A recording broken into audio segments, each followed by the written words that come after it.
तो देखिए ये है वाव, वाव ज़बर व, जे और छोटी है जी हो गया वजी, और ये रे हो गया वजीर। यह है काफ और छोटी है हो गया की। ठीक है, नीचे एक नुक्ता है तो ये बे है और ये अलिफ है, तो बे और अलिफ ज़बर बा हो गया इतना। बिना ज़बर के बा भी नहीं कह सकते। ठीक, तो ये बा हुआ इतना और ये ते मिला के हो गया बात।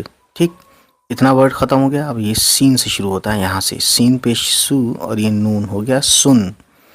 यहाँ से यहाँ तक काफ है ना, काफ और रे ज़बर कर। फिर यहाँ से शुरू है नीचे से, कहीं ऊपर से शुरू होता है तो ऊपर से पढ़ते हैं, कहीं नीचे शुरू होता है नीचे से। तो देखिए यहाँ नीचे से शुरू है बे से, नीचे एक नुक्ता है बे का, और ये बे यहाँ से यहाँ तक है और ये यहाँ से यहाँ तक अलिफ, तो बे अलिफ ज़बर बा। ये दाल हो गया बाद। ये शीन है, इस तरीके से तीन नुक्ते हैं, शीन और अलिफ ज़बर शाह हो